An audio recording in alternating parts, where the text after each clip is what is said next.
Good morning and welcome to the March 13th, 2023 meeting of the North Jersey Transportation Planning Authority Board of Trustees. It is good to be back. And it's great to see around the table and had conversations out here over this last half hour with folks that I have not seen in a couple of years. So I hope everybody is just having as much fun as I am being back here in person with our team, with our staff team at NJTPA. As a reminder to all of our members up here, the microphones around the board table are very sensitive. This meeting is being recorded and webcast, and I just noticed the technology change. There's not a button to turn your mic off anymore, for those of you who are used to that. So whatever you got to, sneeze, chew, whatever, pull back a little bit for everybody's sake. So let's get started with the Open Public Meetings Act by Beverly.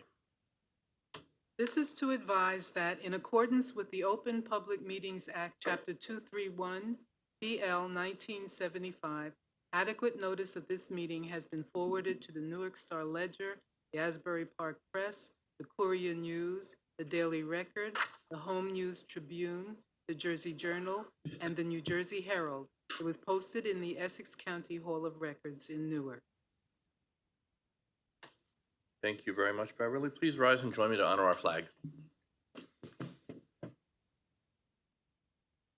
I pledge allegiance to the flag of the United States of America, to the republic for which it stands, one nation, under God, indivisible, with liberty and justice for all. Thank you very much.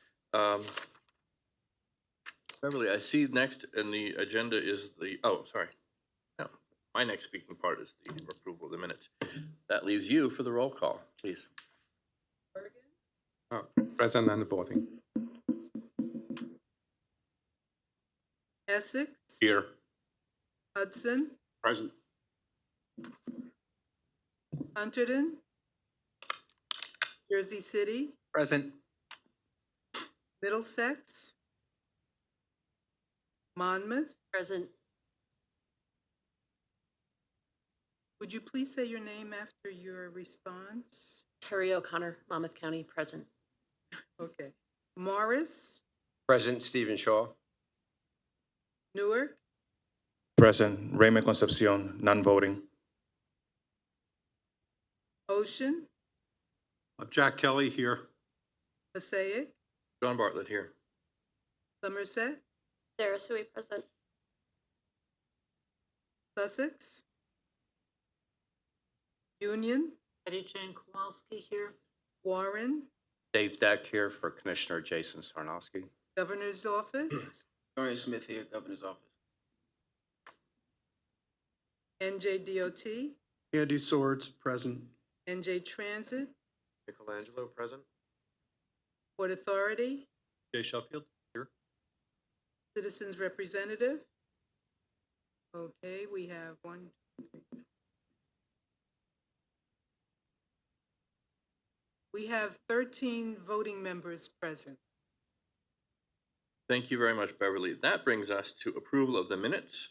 Are there any corrections, additions, or deletions to the minutes of the January 9th board meeting?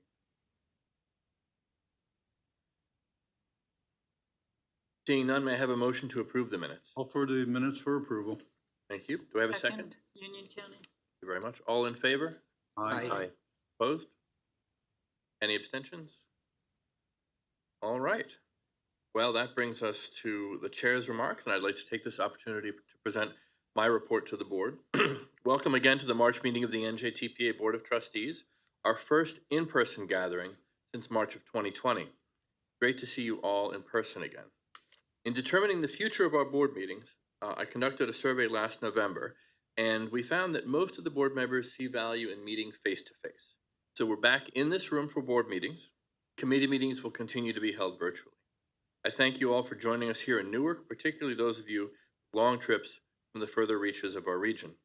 We'll make it worth your while with important items on today's agenda. Of course, many things have changed in the months, years, since our last in-person meeting. The one thing that hasn't is NJTPA's ability to conduct its essential planning work and to coordinate with our partners to fund projects that improve mobility, safety, and the environment. Much of the credit for that continuity must go to my predecessor as chair, Kathy DeFilippo, and I'm very happy that she's with us here today and that we'll be able to have more to say about Kathy's leadership during the pandemic and her legacy on the board and as chair later in the meeting. Turning to today's agenda, I'm glad to welcome Dr. Jesse Jenkins, Assistant Professor of Mechanical and Aerospace Engineering at Princeton University, who will speak on the energy demands created by the shift to electric vehicles and related developments in the transportation sector. It's a timely and important topic as our region and state engage in this transition and work to address climate change. I'd also like to mention two important actions that the board will take today. First, we'll be approving our annual Unified Planning Work Program, or UPWP, which will guide the work of the NJTPA and our subregions in fiscal year 2024, which begins on July 1st. We'll hear more about that shortly in the Executive Director and committee reports. The other action I'd like to focus on is approval of a new round of projects funded through our Local Safety and High-Risk Rural Roads Program. This action puts $188 million in federal funding to work led by 8 counties: Essex, Hudson, Middlesex, Monmouth, Morris, Passaic, Somerset, and Union, as well as Jersey City. These projects will deliver much-needed upgrades to roads and intersections, enhancing safety for all travelers. Elements include new and upgraded traffic signals, modern roundabouts, turning lanes, pedestrian countdown signals, high-visibility crosswalks, bike lanes, and more. The Local Safety and High-Risk Rural Roads programs have a very real impact, enabling our members to directly access federal funds for priority local needs. In my own county of Passaic, for example, $6 million is being allocated for safety improvements at 15 intersections along Lakeview Avenue in Clifton, and another $15 million for 30 intersections along Valley Road in Wayne, which, living in Wayne, I have to point out, is a place where we've had repeated pedestrian fatalities over many years, and this funding is going to make a real difference in the lives and safety of my constituents. This federal funding also helps us free up local dollars, as well as our state, county, and municipal aid, so that we can better address other local priorities. This year's funding of $188 million in projects represents a doubling since the last round of projects in 2020. Program's growth is the result of effective partnerships between NJTPA and its member agencies. Since 2018, the NJTPA has provided consultant assistance to help subregions develop successful applications. This includes helping collect traffic data, develop crash diagrams, assess environmental impacts, analyze alternatives, and work on other application requirements. These programs are now long-running success stories in our region. On the map to my right, near the entrance, you can see all the work funded since 2004, 171 projects totaling $476 million. Thank you to all the subregions who participated in these programs over the years. Going forward, I urge all of our subregions to take full advantage of this and other NJTPA programs that leverage federal funding for local planning efforts and capital projects. On the topic of federal funding, of course, there are continuing opportunities for funding through the Federal Infrastructure Investment and Jobs Act, or IIJA. Last month, I had the opportunity to submit testimony to the New Jersey Assembly Special Committee on Infrastructure and Natural Resources about how the state can best use these funds. In terms of formula funding to the state, I highlighted that the NJTPA is working closely with NJDOT and NJ Transit to identify and fund the highest priority projects. Ongoing management of this funding through the TIP allows the NJTPA and its partners to be nimble and to quickly seek out and program new federal funds as they become available. On today's agenda, the board will consider amendments to the TIP that will do just that. However, much IIJA funding is distributed through competitive grants rather than by formula. As I explained in my testimony, this requires the investment of considerable staff time, expertise, and resources in developing grant applications. This complex process can present challenges for many county and local governments. The NJTPA continues to provide consultation, data, letters of support, and other assistance for these efforts. Our region has had some real success, notably in the recent planning grant awards under the Safe Streets and Roads for All program. Still, in my testimony, I urged the legislature and agencies to do more to bolster the capacity of county and local governments to develop applications and pursue IIJA grants as the legislation remains in effect for over 3 more years with annual funding opportunities in all of the various programs. And with that, I'll conclude my report. Again, it's great to see all of you today, and I thank you for coming to our meeting in person. Any remarks from NJDOT this morning? Yes, thank you, Mr. Chairman. Just wanted to mention, I share your gratitude about being in person. I think everyone, this board did extremely well during the pandemic, but there's really no replacement for being in person. Also, I just appreciate the ongoing partnership with NJTPA, and I think that is, there's evidence of that throughout the agenda today. Thank you. Thank you. NJ Transit, any remarks this morning? Yes, thank you, Chairman, and it is good to see folks both up here and the audience, and certainly appreciate some of the work we've been doing lately on some new exciting initiatives through some new funding that's been made available. I'll also just note to your point about sort of the challenges with IIJA. One of the things that we've seen is there are no notice of funding opportunity after coming out, and certainly sort of institutional challenges with those things and resource challenges, but frankly, local match. On, everyone to be aware, there is a lot of federal funding. On a good program, you get an 80-20, so 20% state or local match, and that continues to be something that we give a lot of attention at this stage. Thank you very much. Thank you, Jeremy. That's a very good point about local match, and I hope we can work creatively with the state to find ways to make sure that that's never the barrier for a locality that could otherwise access funding. And for those of you who are following along at home, you can find all the updated information on our webpage at njtpa.org/IIJA. The staff does a great job there of keeping that list of grants up to date, keeping you on top of deadlines as they come up, and they are coming up again and again because these funding opportunities continue to arise under the Bipartisan Infrastructure and Jobs Act. So with that brings us to the Executive Director's report. For those of you who remember 3 years ago, this was Mary Amin's chair. Her service concluded while we were out on remote work, and David Barrand, who is well known to all of you, is now the Executive Director of NJTPA. And with that, David, your first in-person report. Very much, Mr. Chairman. Yeah, as everyone has said, it's really good to be back in person. It's nice to see so many people in 3D and not on a screen after all these many months. And I know that the staff here is, here to pick up where we left off 3 years ago and move forward. And just, personally, this is my first in-person board meeting as executive director, and really gratified that show up and turn out on this lovely Monday morning. Thanks for coming in. Really appreciate it. I do want to note one change to our format from 3 years ago. We are providing an opportunity for public comment via a Zoom link and a phone number, as well as in person, because we thought it was important to maintain that members of the public had really appreciated that as a development that came out of the unfortunate pandemic, to participate virtually and not have to come in person to our.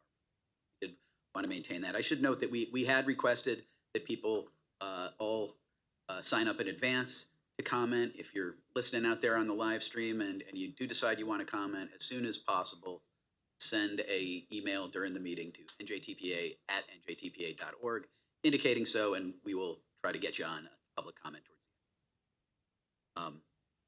On to today's agenda.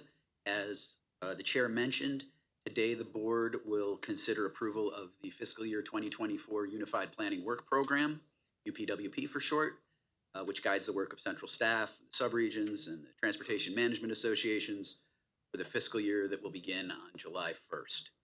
And you will hear more about the UPWP in the Planning and Economic Development Report, but I did just want to note that, of course, the work program continues all of our mandated functions, such as developing and implementing a long-range plan, capital programming through the Transportation Improvement Program, maintaining the various management systems, conducting air quality, conformity, among other key responsibilities.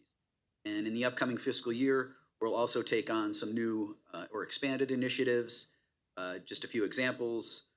We will begin technical analysis and public outreach for our next long-range plan update, which needs to be completed by the fall of 2025. We will work with other MPOs, particularly NIMTIC in New York City, to develop an updated household travel survey, which has not been updated in over a decade. We're going to update freight industry forecasts to capture the changes in supply chains and international cargo that have happened in recent years. We will have 4 studies wrapping up in the sub-regional studies program. We'll begin 3 new ones in Hudson, Middlesex, and Warren counties. And also we'll continue to work with the Voorhees Transportation Center at Rutgers to organize training institute programs and other activities as part of Together North Jersey. As Commissioner Bartlett referenced, we are assisting subregions and municipalities with applying for IIJA grant opportunities. As he said, we distribute information. You can find it on our website. And I just want to note one related effort that will be in our new work program is that we do plan to hire a consultant and have staff support to the subregions to develop local safety action plans. These are required to qualify for safety implementation funds under the Safe Streets and Roads for All program. As the chair mentioned, we were fortunate enough in our region to have several applicants successfully get those, but we do want to encourage all of our members to pursue these local safety action plans, and you'll be hearing more about that in the months to come. We'll be talking about that more to the RTAC, and we look forward to getting as many of those plans as possible done in our region. It is a task with a lot of work for the subregions as well as for the staff here. There need to be committees established to oversee these plans at the subregional level. There'll be analysis of safety needs, analysis of equity considerations, be a lot of public engagement, and ultimately local units of government have to adopt the plan to make it official and make it suitable for acceptance, get implementation grants under IIJA. So stay tuned for more on that. Excuse me. And you know, beyond the IIJA related activities, we'll continue to support the subregions variety of ongoing programs, including our yearly funding that goes to the subregions for core planning activities. I should note also that we're looking to do more of our municipal technical assistance going forward. That includes such programs as Planning for Emerging Centers, the Complete Streets Technical Assistance, Together North Jersey's Vibrant Places program. Encourage our county members, when possible, to help get the word out about those programs to our subregions. We will certainly let you know well in advance when a solicitation is coming. I also want to mention another effort that's been successful and we're going to continue to grow, our Outreach Liaisons program.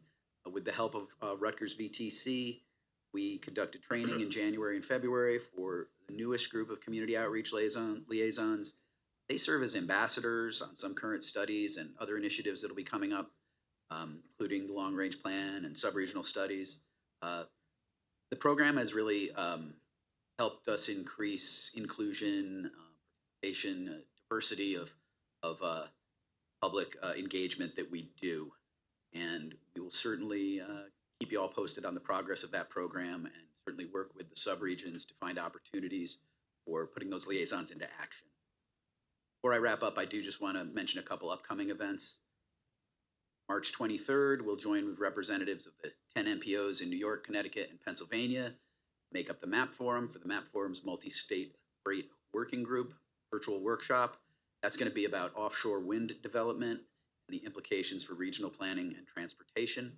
Information on that meeting on the calendar on our website.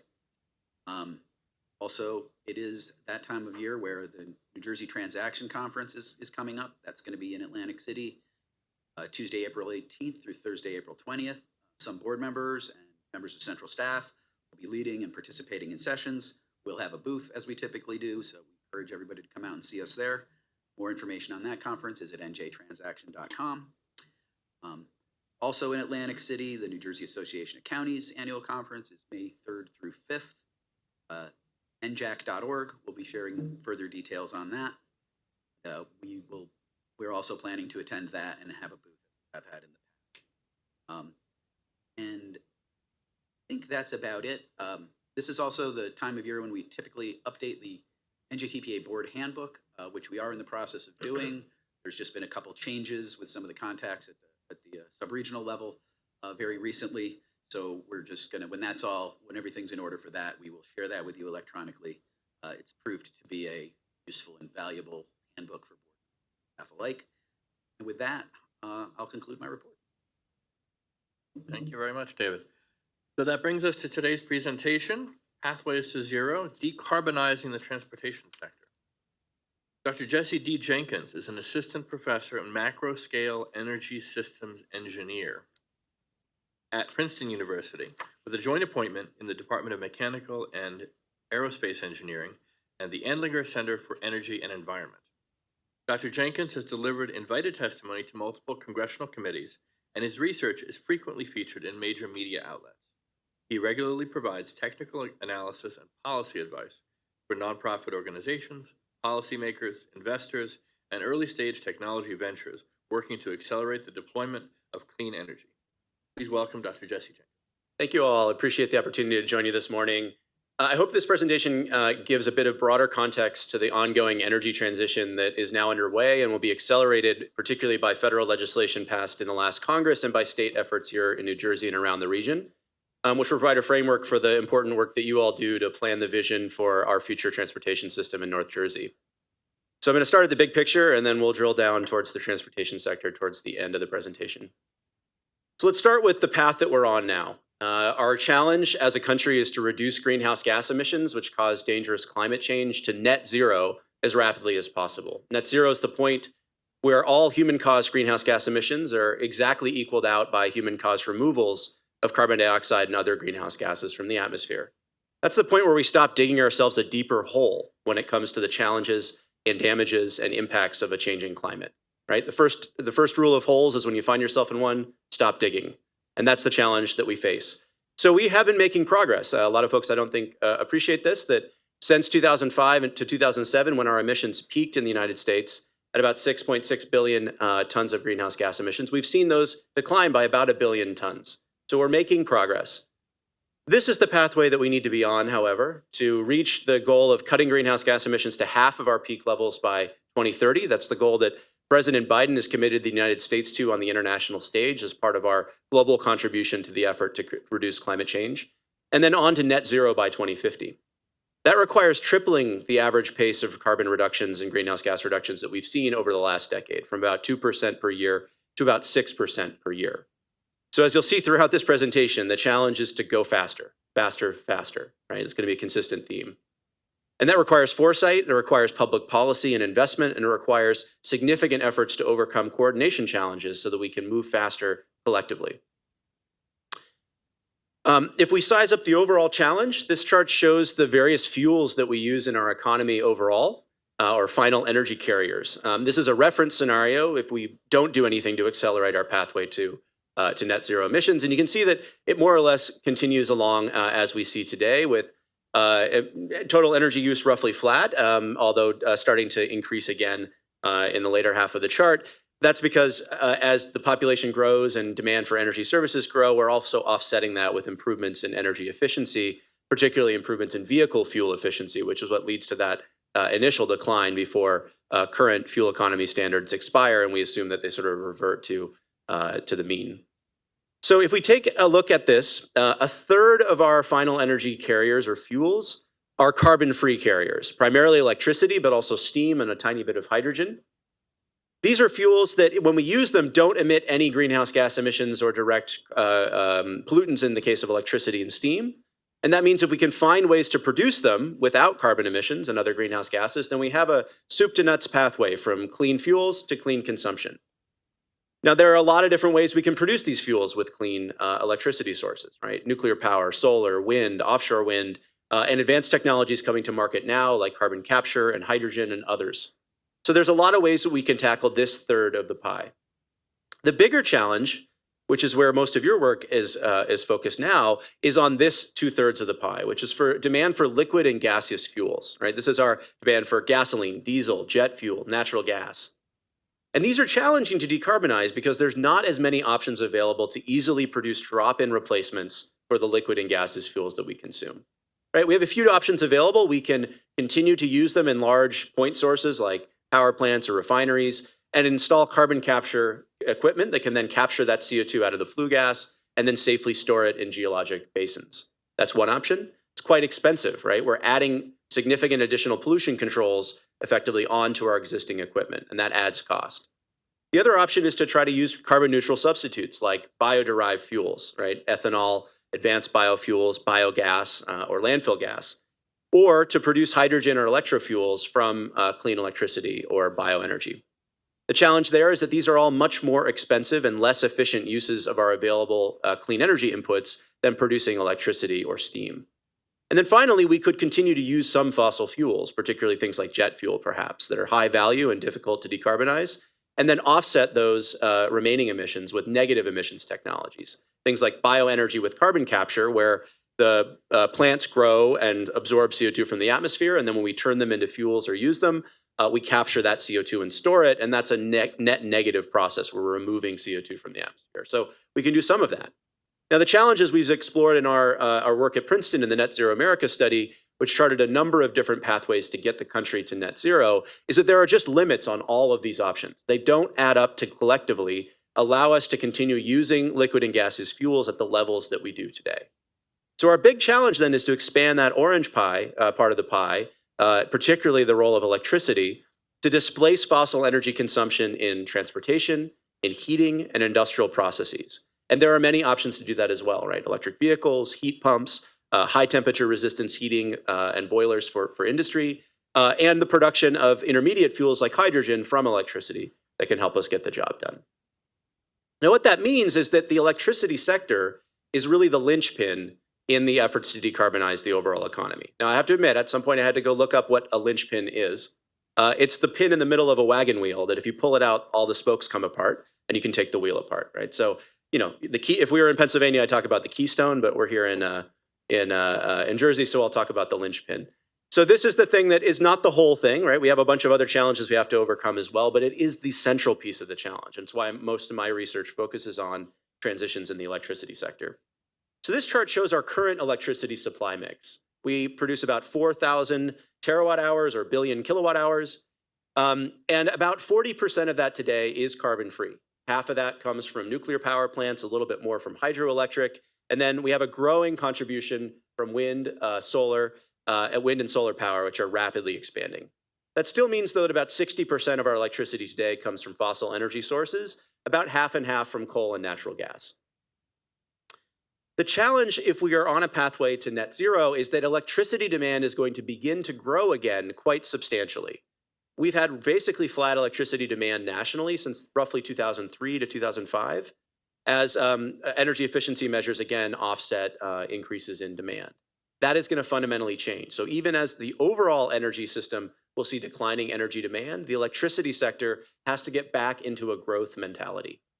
And what that also means is that in order to consistently reduce greenhouse gas emissions as we're expanding supply, we have to deploy new clean electricity sources at an incredibly rapid pace. What this means is that by 2030 alone, we have to build the equivalent of 1.5 times all of our current carbon-free generation. And since existing nuclear and hydro plants aren't growing, that really means dramatically growing the share of our contribution from wind and solar power primarily. By 2035, we have to add as much clean electricity as all of the current electricity we generate in the country today. And by 2050, we have to add that much again. So we have to build by 2050 twice as much as all of our current generation, all from new carbon-free electricity sources. So this is the incredibly rapid challenge that we have. And again, it's because of this twin challenge. Not only do we have to eliminate the roughly 30% of our greenhouse gas emissions that come from the power sector today, but we have to do that while also more than doubling overall electricity supply by 2050 as we electrify more and more of our economy. To sum it up in a little bit shorter perspective, It's been about 140 years since the days of Edison, Tesla, and Westinghouse to build out the current energy system or power system that we have today. We now have to build that much generation twice in the next 30 years. So this really is a fundamental acceleration in our efforts to transform the way we make and use electricity.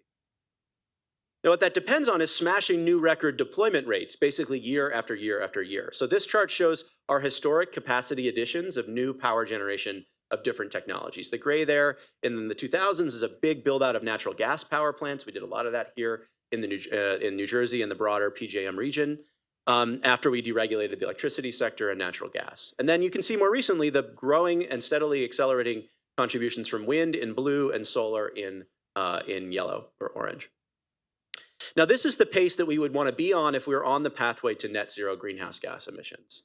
We basically need to double the average annual, we have to double the peak rate of wind and solar deployment that we've seen so far through 2030. So our average pace between now and the end of the decade has to be twice our peak record.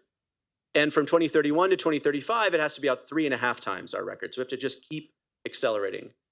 Now, the good news is that the Energy Information Administration, the federal government's statistics agency for energy, just updated its short-term energy outlook for the next 2 years.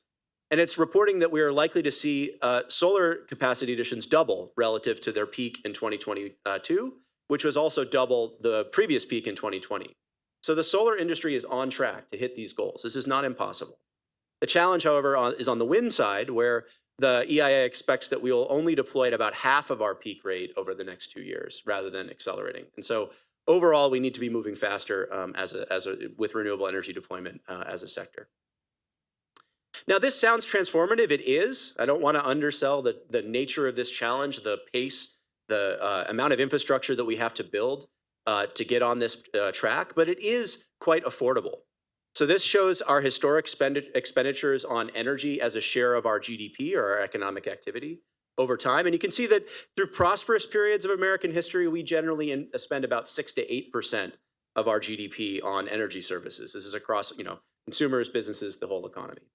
Now you can see that also spikes up to 10 to even 14% during periods of economic crisis or oil price shocks, which often precede those economic crises. And so we certainly have spent way more than this in the past, although we'd like to stay out of that range. Now, this doesn't show our current blip for the current oil crisis, which is probably going to drive things up a bit above where this chart shows. This was produced before 2021 and 2022. But this shows the pathways of our Net Zero America study, 5 different pathways to all reach net zero greenhouse gas emissions by 2050 with very different compositions. And you can see that all of them involve spending less than we have historically as a share of our economy on energy services. So this is not requiring some kind of World War II style mobilization of, a fifth of our gross domestic product and all of our industrial capacity to do this. We are already going to be spending trillions of dollars on energy services, investing trillions of more in capital over the next 30 years. The challenge is to shift those investments in the right direction. Now, the good news as well is that the costs of wind, solar, and batteries, lithium-ion batteries that form the major cost component of electric vehicles and are our fastest growing source of grid scale battery storage or energy storage, have dramatically fallen in recent years. And if you're not tracking these trends, you might be surprised to know that they are now the cheapest way we can get new megawatt hours of electricity, not just clean megawatt hours, but megawatt hours period. So if you want to add new electricity to the grid, the cheapest way to do that in most of the country is with wind and solar power. And the cost of EVs have dramatically fallen as well because we've seen the cost of lithium-ion battery packs plummet. So for solar and wind, we've basically seen a 90% reduction since 2009 in the cost of these options. And wind power has fallen by about 2/3 over that same time period. So we can drive down the cost of these technologies that when I started in this field, we used to call expensive alternative energy technologies. And they required massive public policy support to get off the ground. But that policy support is paid off by driving innovation, competition, economies of scale, and significant cost reductions, right, by a factor of 10 for solar and batteries. And we're going to do the same thing now with a suite of additional technologies like hydrogen, advanced nuclear, or geothermal, carbon capture, et cetera, that we are also going to be supporting over the next decade and driving them down in cost. So we can make clean energy cheaper over time, and we're succeeding in doing so. And now, with the passage of the Inflation Reduction Act and the infrastructure law, for the first time in our history, the full financial might of the federal government is aligned behind this clean energy transition. This is a marked departure from the past, where states like New Jersey or New York or others that were pushing forward in this transition had to do much of this heavy lifting on their own. We had on-again, off-again federal support in the form of certain tax credits for specific technologies, but nothing holistic and nothing long-lasting. And that has finally changed. The Infrastructure Law and the Inflation Reduction Act importantly focus on making clean energy cheap, both through subsidies initially and then through driving real cost reductions over time, as I mentioned, we've already succeeded at doing for wind and solar and batteries. So the two laws together will invest well over $500 billion in tax credits, grants, rebates, and loan guarantees to make it easier and cheaper for Americans and American households and businesses all over the country to choose the cleaner option over the dirtier option in their personal and business decisions, right? It's just going to make it the better business decision to pick the clean option over the dirty option, the better household financial decision. And that includes support for really the full range of options that we would want to see deployed to transition the economy towards a cleaner, healthier energy system. That includes support for all carbon-free electricity sources that reduce the cost for states like New Jersey building out our clean energy supply by somewhere between 30 to 50% for all new carbon-free resources that we add to the grid over the next 15 plus years. In addition, the bill supports the continued operation of all existing nuclear power plants. That's really important for New Jersey, where we supply about a third of our electricity from 3 nuclear power plants in South Jersey. The state has been subsidizing those reactors, or all of us, on our electricity bills, and the new federal law will save us up to $300 million annually just for the reductions of those support for the existing nuclear plants. That's from 2024 through 2032. So that's huge savings for the state on both what we're already supporting and the things we need to build going forward. There's support for hydrogen and clean fuels. These are new tax credits that will help drive down the cost of these currently expensive alternative sources so they can become mainstream affordable options for the 2030s and the 2040s. There's also expanded support for carbon capture and storage, which can help reduce point source emissions in industry and power generation. You've probably all been talking about the support in the law for electric vehicle adoption. I think a lot of us have heard a lot about the personal vehicle tax credits, right, of up to $7,500 for the purchase of a new electric vehicle, and now for the first time, $4,000 for the purchase of a used EV.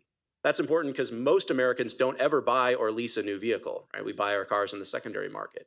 And now for the first time, there's a $4,000 tax credit to support the purchase of used EVs as well.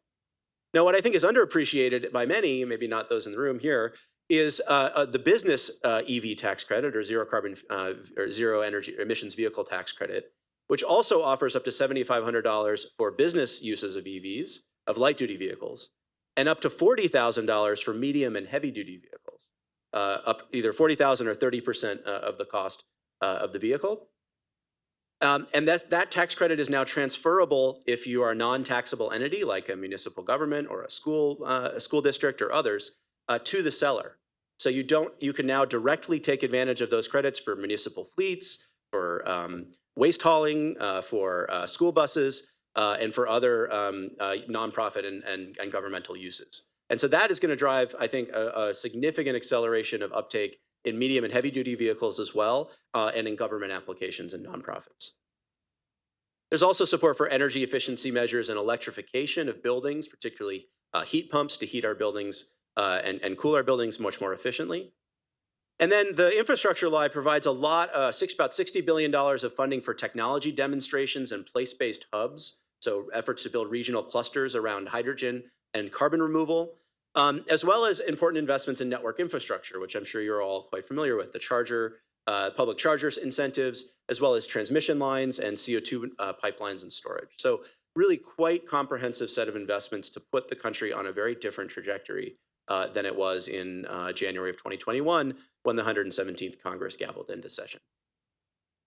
Now, what does it mean for greenhouse gas emissions? Well, as I showed you, the blue line is where we want to be. The orange line is where we were after passage of the infrastructure law, according to modeling from a group that I lead called the Repeat Project that's been assessing the impact of these bills on an ongoing basis.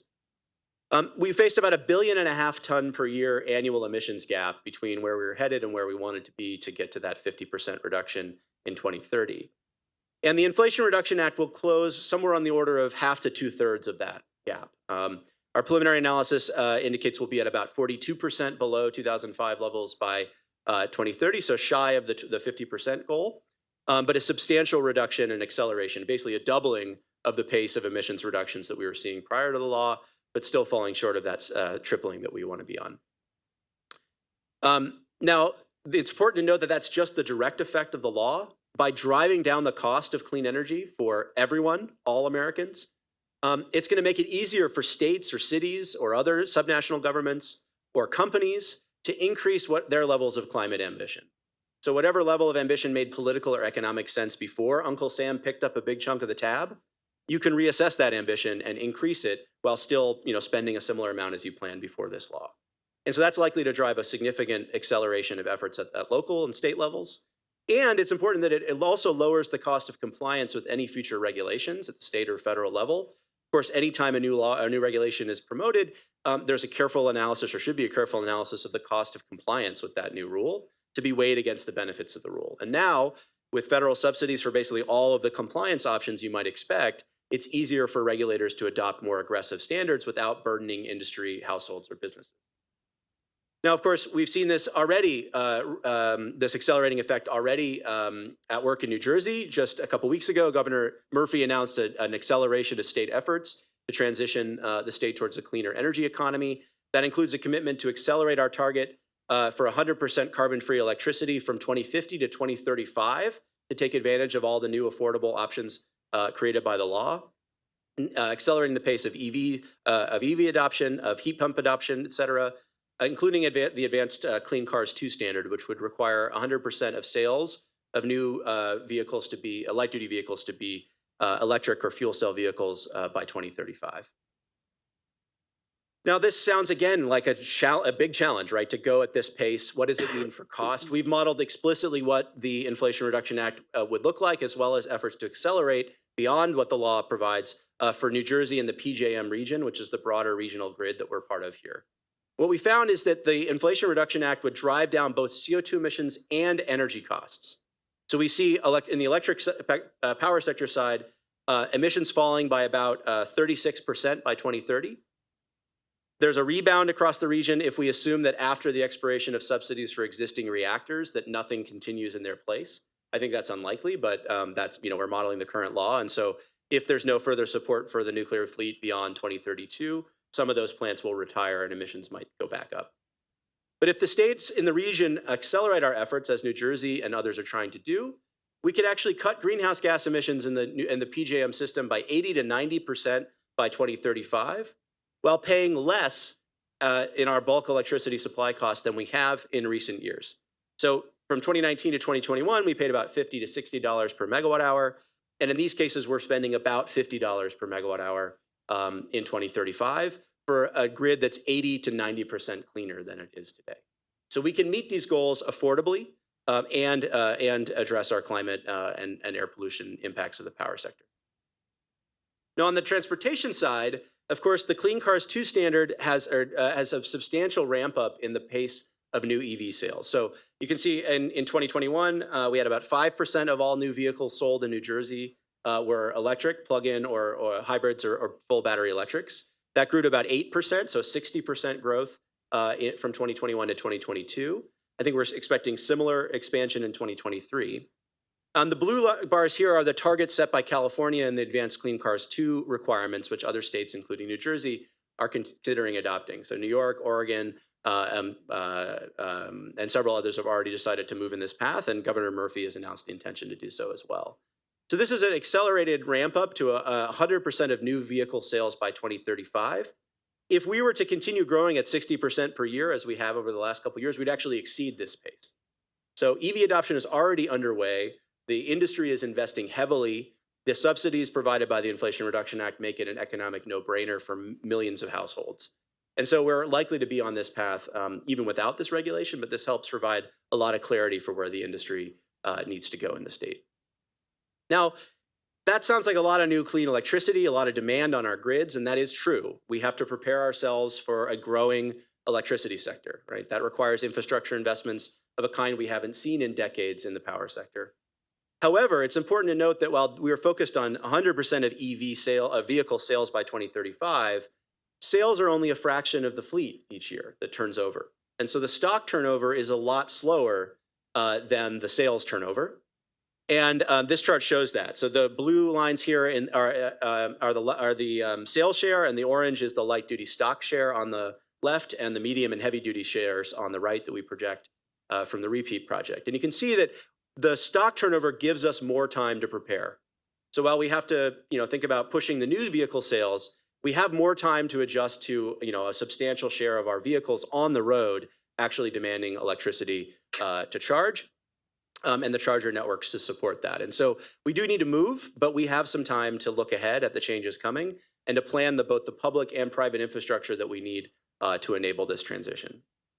I also want to note that there's enormous flexibility in how we should be charging our electric vehicles to avoid putting significant strains on the grid. So in 2022, the average EV sold in the United States had a 290-mile range, almost 300 miles. That's enough to meet 7 days of the average American's round trip commute. So you don't have to charge your EV every day. I bought one in December. I charge it roughly once a week, very consistent with these trends. So I not only have flexibility in when during the day I charge, but even which day of the week that we charge, right? So we have a significant amount of flexibility to shift charging patterns away from the periods of time when the grid is stressed and towards periods of time when we have ample infrastructure capacity to accommodate this charging. Now, this is only possible if properly incentivized, right? Right now, most Americans pay for a flat electricity price, doesn't matter what time you consume or where you consume, right? That doesn't vary over time. We have basically no economic incentive to carefully manage when we charge. You come home, you plug it in, that's the easiest thing for you to do, and it begins charging. And if everybody on your block comes in and charges at the same time, for a sense of scale, every 6 kilowatt home charger, level 2 charger, is like plugging in 12 window-mounted air conditioning units and flipping them on as soon as you plug in your car. So that could be a big strain, but it could also happen in the middle of the night when no one's using the grid. Now, PSEG has a modest incentive program. I'm trying to work my way through the thicket of paperwork to sign up myself. It's way too much work, and it only gives you about a 2 cent per kilowatt hour incentive to charge overnight. Now, in contrast, Xcel Energy in Colorado offers you a $20 per month unlimited charging program.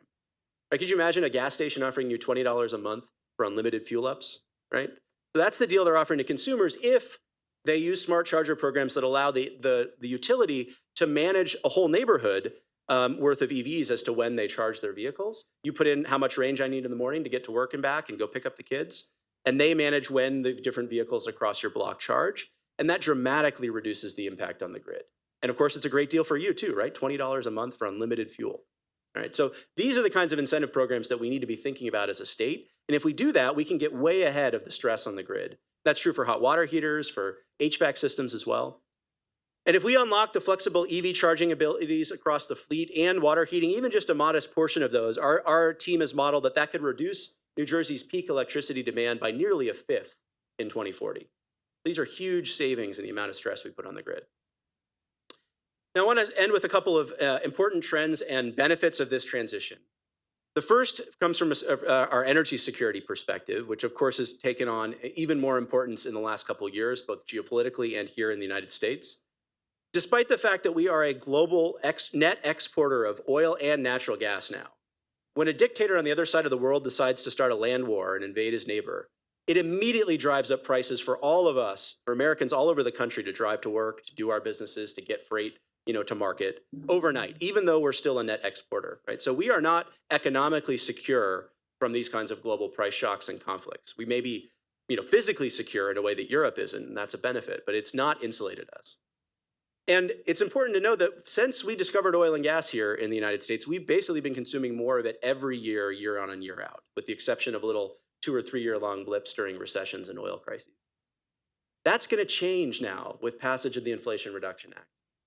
We're going to see now the first sustained period of declining demand for both petroleum products and natural gas in US history, right? So our modeling estimates that demand for petroleum products like gasoline and diesel will decline by about 13% versus 2021 levels by 2030 and nearly double to a 25% reduction by 2035. So we'll be consuming a quarter less oil products by 2035, thanks to electrification of transportation. And on the natural gas side, if we can deploy wind and solar fast enough to displace natural gas in the power sector, as we electrify heating and industry as well, we could cut natural gas consumption by about 17% versus 2021 levels. So these are fundamental shifts in the direction of those industries. And importantly, they deliver enormous benefits in public health, in addition to energy security and economic security. So we modeled the impacts of reductions in particulate matter pollution from these transitions in our energy system. This has just avoided premature mortalities, so early deaths from particulate emissions. That's not the only health impact, of course, from air pollution. There's lost work days, asthma attacks, sick days, lost productivity, et cetera, and all kinds of other pollutants besides PM 2.5 that we don't look at. And just those alone could be saving, the reductions in emissions across our energy system could be saving about 6,000 lives annually by 2035. And I've highlighted the transportation sector contribution to that. It is the bulk of it. So that's all the area that has the red outline around it in purple and blue. The purple is light duty vehicle electrification, and the blue is medium and heavy duty vehicles. These are huge sources of overall pollution, and they're in our communities, right? They're cars and trucks driving around where we live, where we breathe, where our kids go to school, and they have a significant public health impact. And we're going to help clean that up at the same time, right? So we could avoid about 35,000 premature deaths over the first decade of the Inflation Reduction Act alone. That's a huge, huge savings of American lives and improvements in our quality of life. We're actually already seeing this. There's a recent study that looked at California, which is leading in EV adoption, and they're already seeing a signature in improved public health outcomes in the state, even at this early stage of the transition. So this is what's at stake. These are the benefits that we can accrue. And of course, the challenge is how fast can we scale all of our efforts up? How quickly can we move to take advantage of those opportunities? Thank you.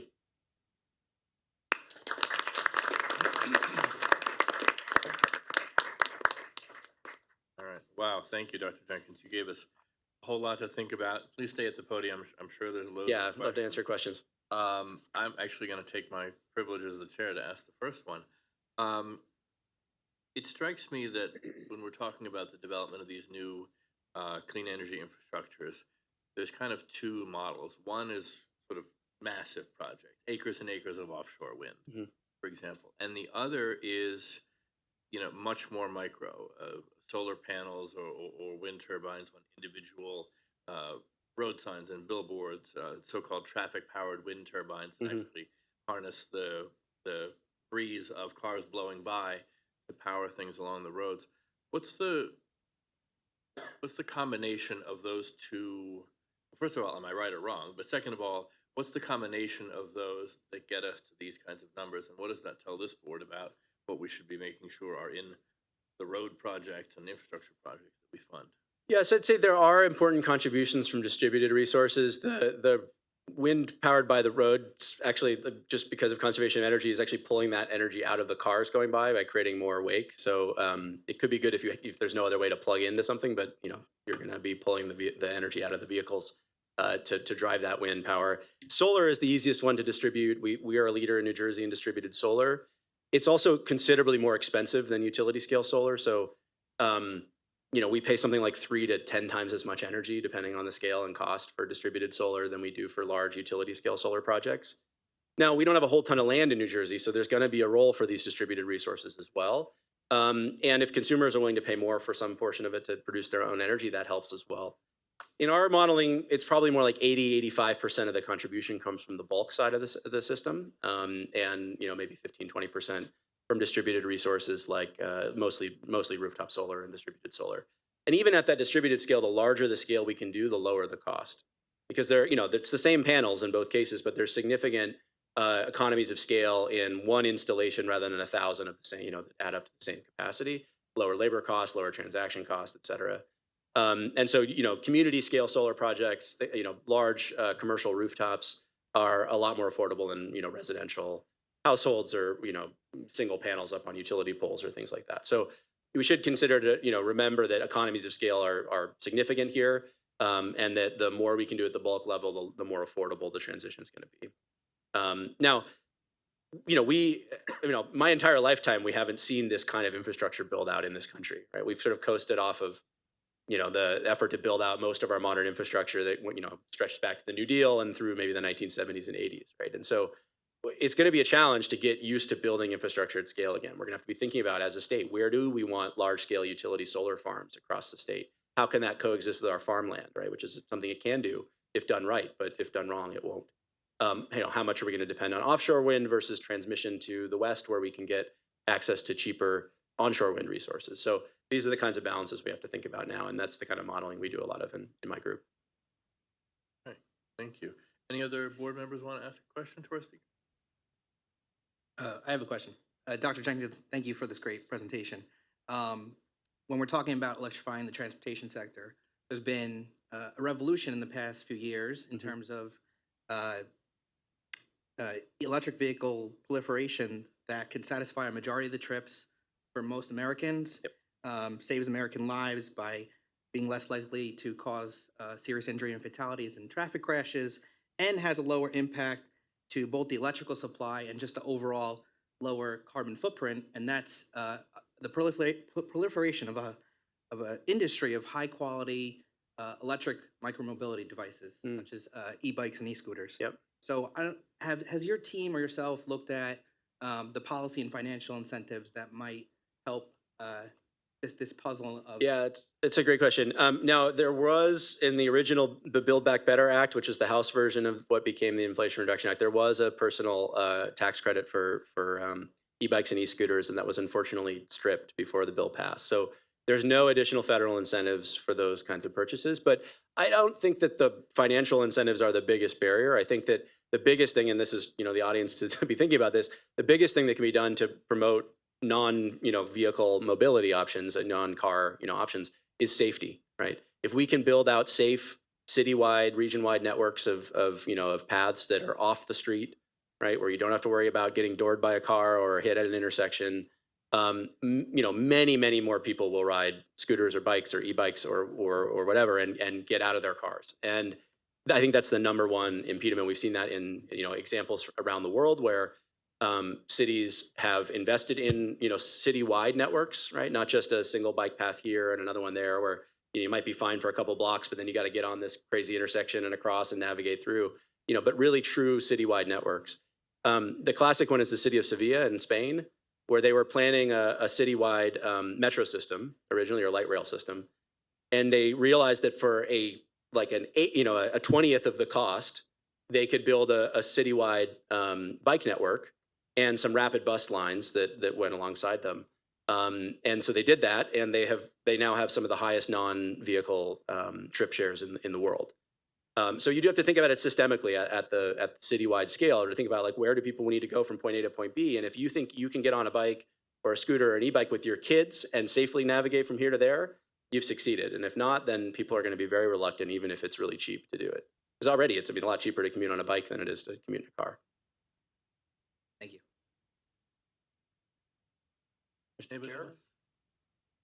Yeah, so on your modeling of electric use going out to 2050, how did you do that in that with the digital era, digital currency? Yeah. Takes a tremendous amount of energy in server farms and such. Yeah. And I'm aware of actually plants that were no longer economically viable to go into the grid have been bought by companies now. It's just serving server farms, and they're gas powered. Yeah. So we, the broader economy-wide demand for energy, we assume sort of continues at a business as usual pace. And I'm not sure that that's perfectly well captured, the trend towards, cryptocurrency mining. We do then explicitly model all of the kinds of energy sector changes that we're looking at here. So demands from electric vehicles and heat pumps and heat pump water heaters and hydrogen production, et cetera. So, we may be slightly underestimating the background trend if cryptocurrency continues and these Bitcoin mines grow. We are hopefully going to start a study with UT Austin soon to look at explicitly the impact of crypto mining on the grid. It's not good. It's not. And there's a, it's a significant amount. These are hundreds of megawatt scale facilities that are, buying a significant amount of energy, and they're consuming 24/7, which means they're not just consuming when wind and solar producing, but lots of times when coal and natural gas would otherwise be offline. So their emissions impact is significant.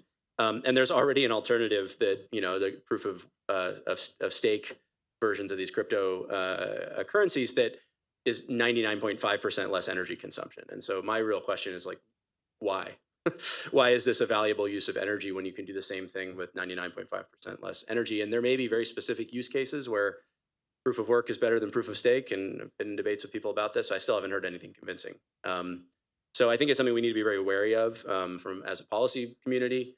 And I don't think there's a ton of development around here given our electricity costs, but there is in upstate New York and in Texas and in other places where it's become a significant addition to the grid. Thank you. Jeremy? Thank you very much for the presentation. One of the slides I was wind and solar sort of cost reduction. Yeah. I noticed it sort of came down a lot and then leveled out. Do you see that continuing to sort of go with that Yeah. pace, or? So partly the leveling over time is a function that we typically see is that costs come down with every doubling of cumulative deployment. So that's the sort of experience curve or learning curve. And since doublings get harder and harder as you go, it tends to slow down as each doubling gets bigger. So in time-related terms, it tends to slow down. We actually did see, because of inflation going on right now, and the consumer, the purchase price index is going up faster than the consumer price index. That last year we saw for the first time ever the real cost of lithium-ion batteries go up by about 7%. We're seeing contract prices for wind and solar go up a little bit. And so I would expect the next couple of years to be a little bit of an elevated blip, and even in real dollar terms after adjusting for inflation. But that's going to, I think, then end and continue to see declines as the economy sort of catches up and supply chains reform.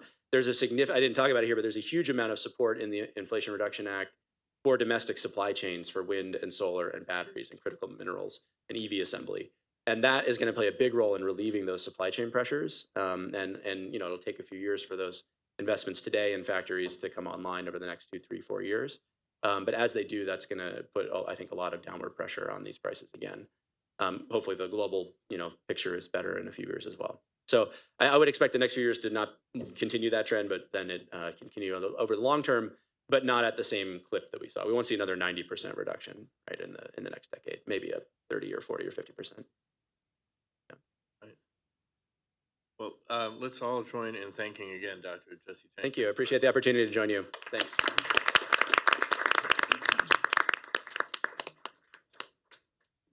So that brings us to committee reports and action items.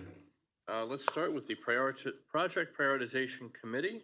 I'm going to call on Commissioner John Kelly to give the Project Prioritization Committee report. Thank you, Mr. Chairman. I'm pleased to report on the activities of the Project Prioritization Committee. At the February 21st joint meeting, the committee considered 9 action items, 5 of which are on today's agenda. First is a minor amendment to the fiscal year 2022 through 2025 Transportation Improvement Program, or TIP, to add the Boylan Terrace Neighborhood Pedestrian Connection Project as requested by the Borough of Bernardsville. The borough received $1.4 million in congressionally directed spending for this project. This is listed as action item number 1 on today's agenda. Action item 2 is a minor amendment to the current TIP to add NJTPA's new carbon reduction program. This program will provide funds from the Infrastructure Investment and Jobs Act for projects in our regions that support reduction of transportation-related greenhouse gas emissions. $56 million in sub-allocated urbanized funds have been specified for this purpose from fiscal year 2023 to 2025. Next, the committee considered a set of minor amendments to the current TIP to add funds for the construction phase of work in fiscal year 2023 for 3 projects as requested by the New Jersey Department of Transportation. The increases are due to updated cost estimate for materials, including steel, pump station equipment, and utilities. The projects are as follows. $21.5 million in federal funds will be added to the Portway Fish House Road, Pennsylvania Avenue project in Hudson County. $83 million in National Highway Performance Program funds, $26 million from an infra grant, and $7 million in state funds will be added to the Route 7 Kearney Drainage Improvement Project in Hudson and Bergen counties. And $30.6 million in federal funds will be added to the Route 23 bridge over the Pequannock River / Hamburg Turnpike project in Morris and Passaic counties. This set of amendments is listed as Action Item 3. Action Item 4 is approval of 19 projects from the fiscal year 2022 Local Safety Program and High Risk Rural Roads Program, which the chair highlighted. These programs support construction of cost-effective, high-impact safety improvements on the region's county and local roadways. In response to a solicitation in December 2021, the NJTPA received 15 eligible local safety program applications and 3 for high-risk rural roads. A technical review committee reviewed the applications and recommended all 18 projects for inclusion in the fiscal year 2022 programs. In addition, the improvements to JFK Boulevard from Pavonia Avenue to St. Paul's Avenue project in Jersey City has completed a local concept development study and has been recommended for inclusion in the local safety program by an interagency review committee. Next, the committee considered the initial financial plan for the Route 7 Kearney Drainage Improvements Project in Hudson and Bergen counties. The estimated cost of the project is $129 million. Construction is expected to begin in October and be completed in 2029. This is listed as action item number 5. Also at the meeting, the committee approved 4 action items that require no further action. The first is a set of modifications to the current TIP to add federal funds to 2 projects as requested by the New Jersey Department of Transportation. $1.5 million will be added to the Bordentown Avenue, Burlew Place / Kenneth Avenue, and Eugene Boulevard intersections project in Middlesex County. Due to the complexity of the project and recent price increases, the estimate for preliminary engineering has increased. The modifications also add $1.5 million to the Route 35 northbound bridge over Route 36 northbound and Garden State Parkway Ramp G project in Monmouth County for preliminary engineering in fiscal year 2023. This modification also adjusts the program funding and proposed schedules for later phases of work. Finally, the committee approved a 2022 financial plan updates for 3 projects. The updates reflect additional funding needs due to increases in steel prices. The projects are as follows. The Route 72 Manahawkin Bay Bridges project in Ocean County. The update reflects a $6 million increase to $348 million. The Route 206 project in Somerset County. This update reflects a $7 million increase to $495 million. The Route 3, Route 46 Valley Road and Notch Rifle Camp Interchange project in Passaic County. The update reflects an $8 million increase to $822 million. Also, at the February meeting, the committee received an update on development of the project pool, which begins the process for developing the fiscal year 2024 TIP. Mr. Chairman, this concludes the Project Prioritization Committee report. All right, thank you very much, Commissioner Kelly. A busy agenda, so let's get right to it. We're going to go through a series of votes on the PPC action items. First is the minor amendment of the fiscal year 22-25 TIP to add the Boylan Terrace Neighborhood Pedestrian Connection Project as requested by the Borough of Bernardsville. May I have a motion to approve the resolution? So moved. Thank you very much. May I have a second? Second, Union. You? Any comments from the board members? Any comments from members of the public on this action item? All right, Beverly, would you call the roll, please? Bergen, Yes. Essex, Yes. Hudson, Yes. Yes. Jersey City, Yes. Monmouth, Yes. Morris, Yes. Ocean, Yes. Somerset, Yes. Sussex, Yes. Union, Yes. Warren, Yes. Governor's Office, Yes. NJDOT, Yes. NJ Transit, Yes. Port Authority. Yes. The motion is carried. Thank you, Beverly. You can mark Passaic down as a yes as well. Number 2 is a minor amendment to the 22-25 TIP to add the NJTPA carbon reduction program as requested by the NJTPA. May I have a motion? Move it, Jersey City. May I have a second? JT? Thank you very much, Jeremy. Any comments from the board members or from members of the public? All right, Beverly, would you call the roll? Bergen, Yes. Essex, Yes. Hudson, Yes. Jersey City, Yes. Monmouth, Yes. Morris, Yes. Ocean, Yes. Passaic, Yes. Somerset, Yes. Sussex, Yes. Union, Yes. Warren, Yes. Governor's Office, Yes. NJDOT, Yes. NJ Transit, Yes. Port Authority. Yes. Motion is carried.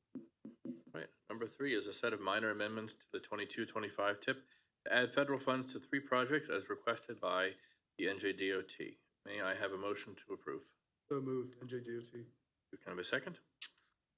Second. All right. Any comments from the board members or from members of the public? Very good. Beverly, please call the roll. Bergen, Yes. Essex, Yes. Hudson, Yes. Jersey City, Yes. Monmouth, Yes. Morris, Yes. Ocean, Yes. Passaic, Yes. Somerset, Yes. Sussex, Yes. Union, Yes. Warren, Yes. Governor's Office, Yes. NJDOT, Yes. NJ Transit, Yes. Port Authority. Yes. Motion is carried. All right. Number 4 brings us to approval of projects for the fiscal year 22 Local Safety Program and High Risk Rural Roads Program. I have a motion to approve the resolution. Monmouth will move. Second, Sussex. All right. Any comments from board members? I have a comment, Mr. Chairman. Given the epidemic of crashes that's plaguing our state, it's really encouraging that we are doubling the funding for this program. This program is going to bring really important improvements to our street networks. I would like to ask the board and staff to work together when we look at the next round of projects to develop ways to maybe further incentivize or prioritize selected preferred alternatives that advance dedicated multimodal facilities for all street users if possible. Very good. I agree. Any other comments from the members of the board or from members of the public on this action item? All right. Beverly, would you call the roll? Bergen, Yes. Essex, Yes. Hudson, Yes. Jersey City, Yes. Monmouth, Yes. Morris, Yes. Ocean, Yes. Passaic, Yes. Somerset, Yes. Sussex, Yes. Union, Yes. Warren, Yes. Governor's Office, Yes. NJDOT, Yes. NJ Transit, Port Authority. Yes. Motion is carried. All right. Brings us to action item number 5, approval of the initial financial plan for the Route 7 Kearney Drainage Improvements Project. May I have a motion to approve? So moved, Union. And may I have a second? Second, Jersey City. All right. Any comments from members of the board? Any comments from members of the public on this action item? Very good. Beverly, please call the roll. Bergen, Yes. Essex, Yes. Hudson, Yes. Jersey City, Yes. Monmouth, Yes. Morris, Yes. Ocean, Yes. Passaic, Yes. Somerset, Yes. Sussex, Yes. Union, Yes. Warren, Yes. Governor's Office, Yes. NJDOT, Yes. NJ Transit, Yes. Port Authority? Yes. Motion is carried. All right. Thank you, everyone, very much. That brings us to the Planning and Economic Development Committee report. In the absence of either Commissioner Kenny or Commissioner Susan Soloway, who are the chair and vice chair of that committee, I'm going to read the committee report into the record. I'm pleased to report on the activities of the Planning and Economic Development Committee. At the February 21st joint meeting, the committee considered one action item. It concerns approval of the fiscal year 2024 Unified Planning Work Program, or UPWP. As David noted, this document describes all regional transportation planning and related work being done by central staff, the subregions, and the transportation management associations during the upcoming state fiscal year, which begins July 1st. Drafts of the work program and budget were distributed to the board, RTAC, NJDOT, NJ Transit, and our federal partners in December for review and comment. Since then, staff has edited task descriptions in Chapter 1, Central Staff Activities, Chapter 2, Sub-Regional Pass-Through Programs, and Chapter 3, Transportation Management Association Programs. Chapter 4, Other Regional Transportation Initiatives, includes planning studies provided by outside agencies. Overall, the work program budget has increased slightly since the December draft by a little more than $20,000 to account for central staff direct expenses, which have increased to cover equipment for upgrades to the conference room to better accommodate our hybrid meetings. Additionally, an adjustment to the total program budget was made to the fiscal year 2024 Local Safety Engineering Assistance Program to reflect the estimated cost of the local safety program projects this board will consider for approval and has approved today. Looking forward to future activities, as David said, an update to our long-range plan is slated for 2025. As always, this will require much work and will be this board's opportunity to shape the priorities and directions for our region's future planning and investments. Initial plan outreach will begin in the coming year. Planning and Economic Development Committee will provide oversight for this plan update, and we welcome input and participation at committee meetings. Approval of the fiscal year 2024 UPWP is listed as action item number 6 on today's agenda. Includes the PEDC committee report and is a perfect segue into asking for a motion on the action item number 6. So moved. You can have a second. Second, Port Authority. Any comments from members of the board? Or from members of the public on the 2024 UPWP?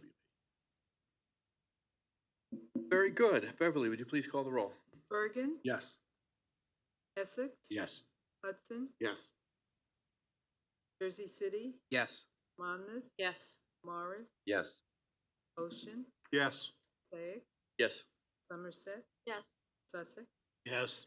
Union? Yes. Warren? Yes. Governor's Office? Yes. NJDOT? Yes. NJ Transit? Yes. Port Authority? Yes. Motion is carried. All right. I'll now call on Commissioner Sarah Sui, who will give the Freight Initiatives Committee report. Thank you. I am pleased to report on the February 21st meeting of the Freight Initiatives Committee. The meeting featured the NJTPA annual trucking industry update. The committee heard from 2 guest speakers who discussed a variety of trends in that sector. The first speaker was Darren Roth, Vice President, Highway Policy for the American Trucking Association. He said the freight market is moving back to historical norms after a spike in demand during the pandemic, but the industry faces serious challenges. He described New Jersey and the larger Northeast region as the epicenter for truck driver and parking shortages, and said the industry also faces rising costs of fuel, insurance premiums, equipment, and maintenance. Jeff Short, American Transportation Research Institute, reported on his organization's survey of thousands of industry executives, commercial drivers, stakeholders, and others. Findings indicate that while fuel prices and driver shortages are primary concerns, truck parking topped the list for commercial drivers. Mr. Short said his organization also looked at the age of drivers, which continues to rise. He said 25 to 30 years ago, the largest category of drivers was 25 to 34 years old. while today's make up less than 20% of the drivers. Currently, the largest demographic is 45 to 64-year-olds, which is not sustainable. He said the industry must shift that curve by attracting younger adults. During the meeting, NJTPA freight staff provided an update on studies that are underway, including the Freight Rail Grade Crossing Assessment, update and freight concept development programs projects in Somerset and Morris counties. Among the members' reports at the meeting, NJDOT said the statewide freight plan update has been submitted to the Federal Highway Administration, and that awards from the state's Rail Freight Assistance Program will be announced shortly. The Port Authority reported that although there's been a slight downturn in container traffic on both coasts, Port of New York and New Jersey remains #1 in the nation. This concludes the Freight Initiatives Committee report. Right. Thank you very much, Commissioner Sui. That brings us to the public participation portion. As a reminder, we will advise members of the public that we have a 3-minute time limit on comments. The light on the timer will go from green to yellow when there's 30 seconds remaining, and red when 3 minutes is reached. We ask that you keep your comments within this allotted time. Again, I don't know quite how those lights are going to work for the folks that are joining us remotely, but we will start with members of the public who are here in the room and have signed up to speak. Then we will call on those who are participating remotely via Zoom. Those are the folks, as David mentioned earlier, who've emailed us at njtpa@njtpa.org to let us know that they would like to speak. So Beverly, I believe you have the list. Would you please call on the first of the in-person speakers? Yes, Neil Weissman of Complete George. Chairman Bartlett, Director Barron's trustees, you haven't aged a day. Congratulations. I am Neil Weissman, and you have copies of an op-ed in your agenda materials. There are also copies out on the table out there. And I'm here to talk about the George Washington Bridge, the North Walk. It just reopened. You can also find the stuff on CompleteGeorge.org. The first impressions are stunning. I mean, the Port Authority has eliminated stairs and constructed new ramps. They've brought the span into compliance with the ADA. They've added gathering and viewing areas. They've made the George a destination for walkers, runners, cyclists, and those using assisted mobility. There have even been sightings of parents pushing strollers. This realizes an early ambition of the George. On its opening in 1931, the agency proudly reported that 20,000 people paid 10 cents to walk across. So however, early design drawings, however, indicate a pair of 15-foot wide promenades extending out past the cables, which anticipate current design standards but were never realized. And the decade-old decision to keep the existing spans at 7 foot result in a facility that do not support safely even current use. This will have predictable results. As the agency conceded in 2017, there were 39 cyclist-related crashes on or near the George over a 6-year span. In 2013, PA engineers priced the path's widening at $45 million per side, or that's $60 million today. Since then, biking and walking has surged, paced by new bridges complying with national standards that induce demand and insulate the operators from liability. The PA has put 10 and 12-foot bikeways across the Goethals and Bayonne. I bike both, they're wonderful. New York put a 20-foot wide connector across the Kosciuszko between Brooklyn and Queens, and it spent $400 million to put a shared use path across the Mario Cuomo. As Trustee Manzella observed, the rapid adoption of personal mobility has immense potential to reduce congestion and cut emissions.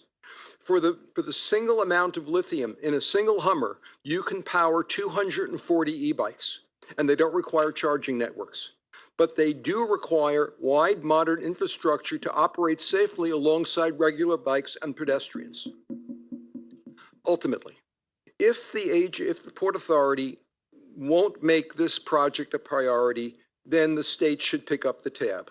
And then I think I want to name check the governor's office on this. This project checks every box: jobs in tourism, access to green space, public health, transportation, equity, sustainability, and resilience. And compared to the $400 million spent on the Cuomo, $60 million for the George is a bargain. On CompleteGeorge.org, you will also find the same pitch to New York's legislative leaders. Thank you.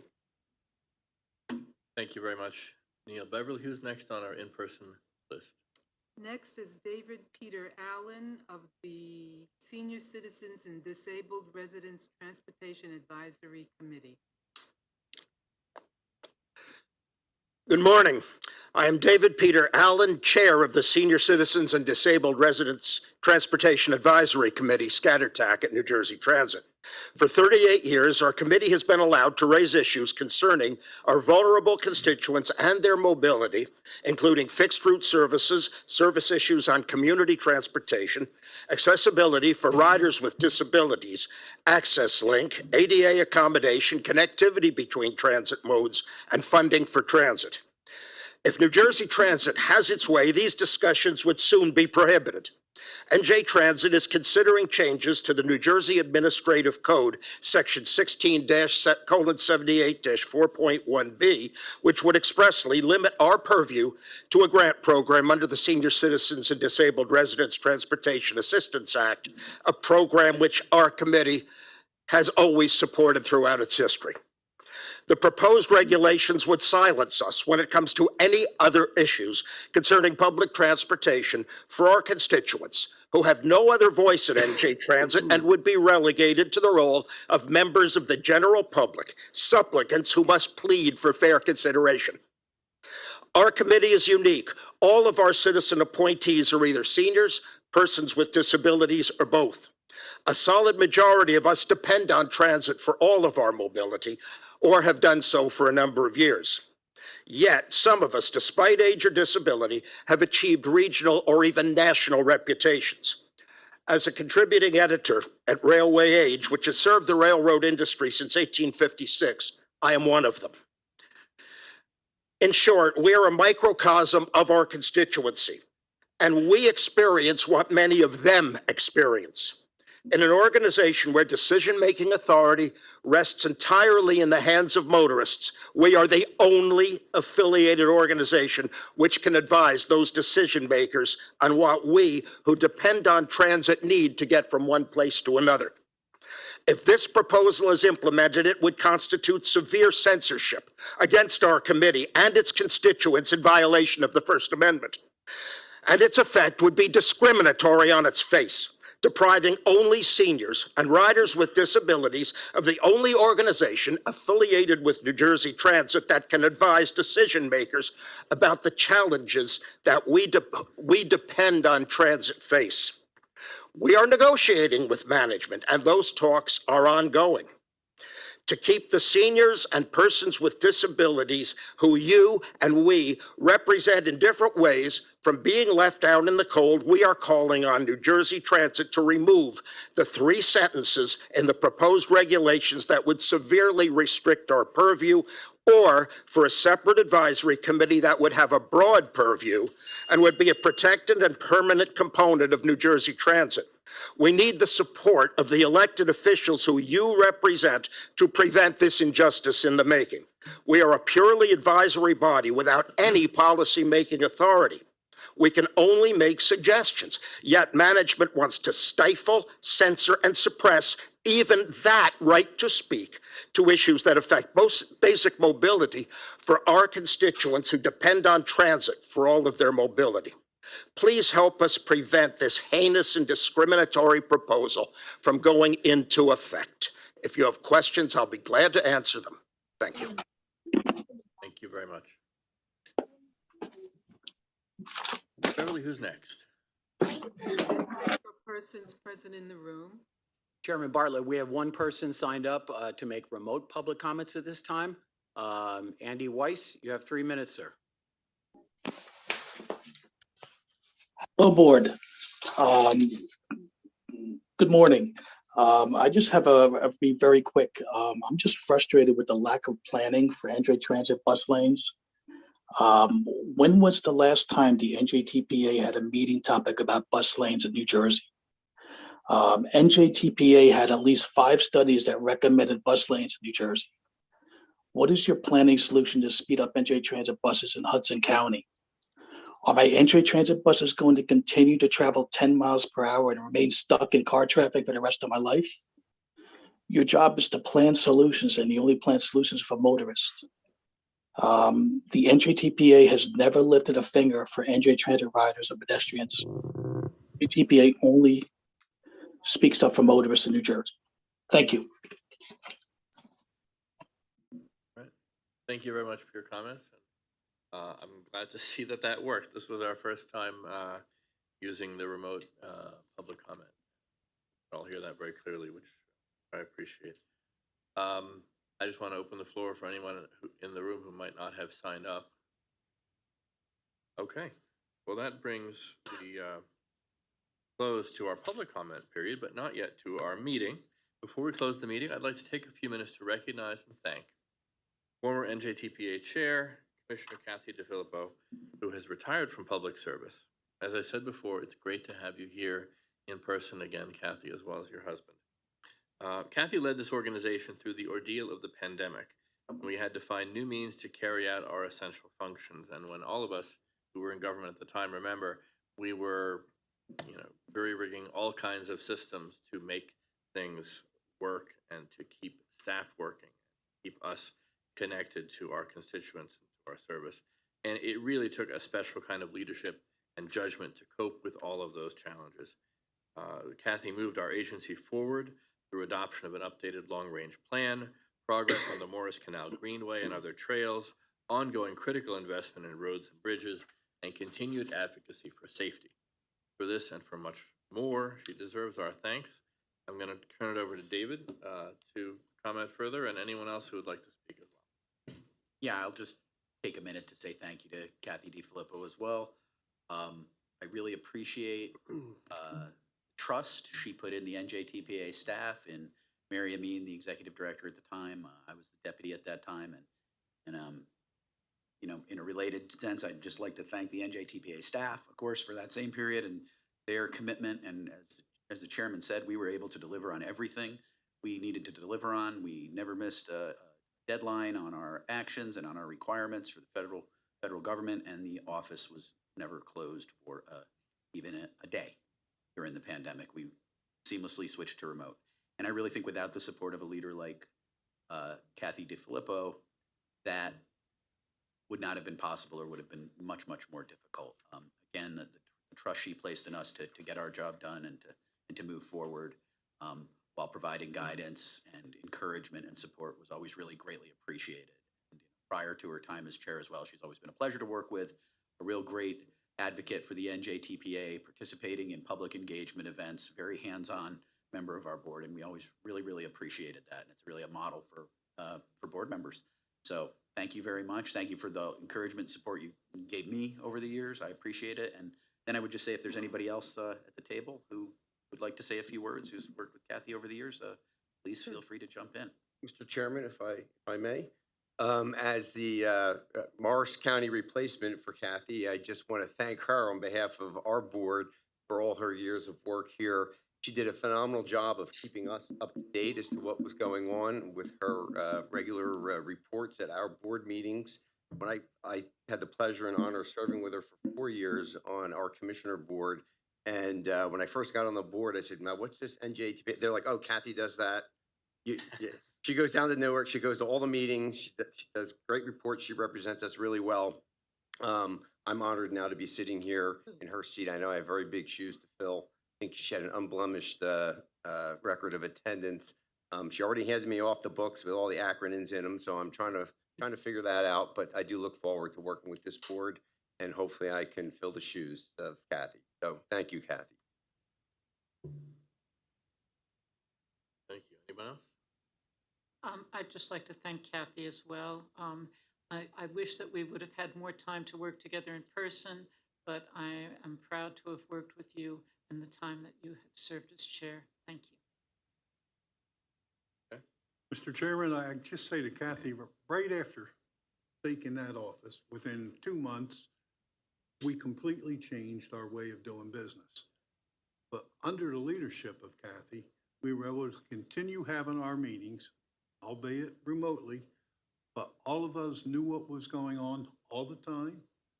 We kept working with the executive director and the staff to keep NJTPA moving forward. But Kathy, it took somebody with leadership to make sure that happened, and you provided that leadership. And we didn't get much of a chance to say thank you, but now you're here today, and we can all just say thank you for your leadership during those difficult times. Anybody else want to chime in? If not, Kathy, I want to invite you up to the podium.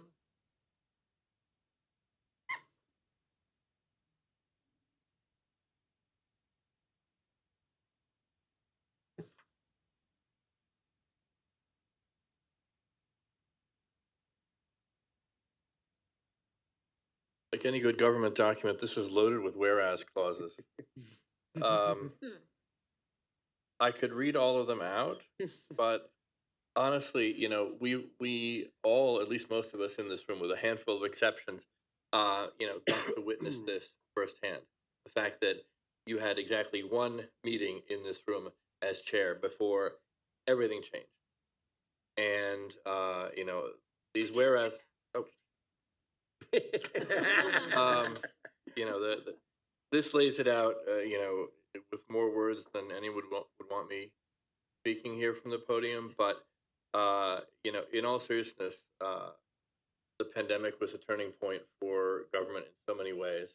And this is the kind of board that would either continue to thrive and seize all those opportunities that have come our way in recent years or not. And it's because of you that we're able to keep on doing that. So, privilege on behalf of the whole board to present you.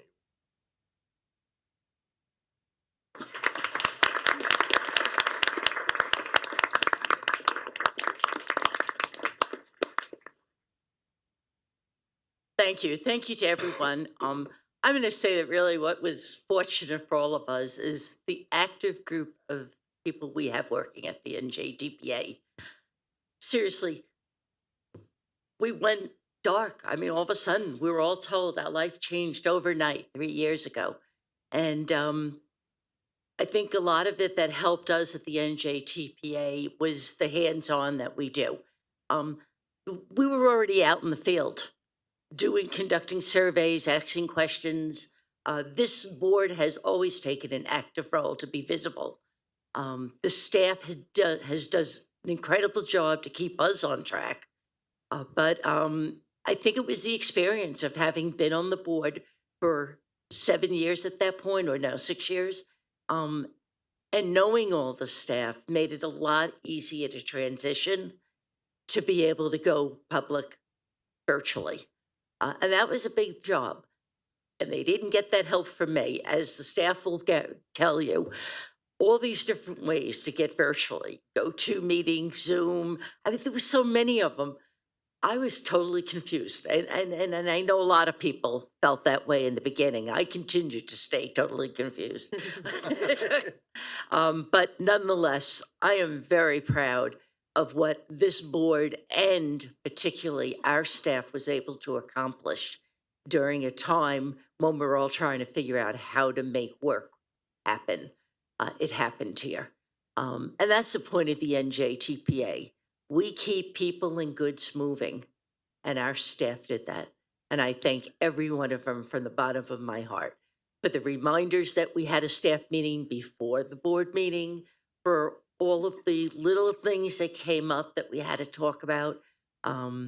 Again, my thank you is to the board and to the staff for everything you did to help keep the NJTPA moving in the right direction.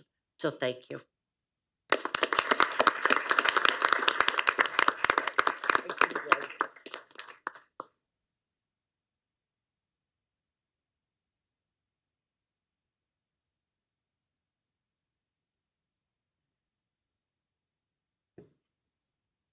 All right, Kathy, thank you again very much for being here. I'm so glad that we could do this when we all got to come back together.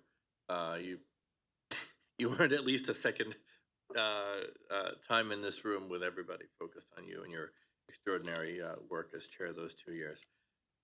So that brings us to the end of our meeting. I'll just remind everyone of the time and place of our next meeting. That will be right here in this room on May 8th, 2023 at 10:30 a.m. May I have a motion to adjourn? So moved. May I have a second? Second. All in favor? Aye. Aye. All right. Thank you very much. Have a great day, everyone. Congratulations on your Thank you. That's not gonna tip up.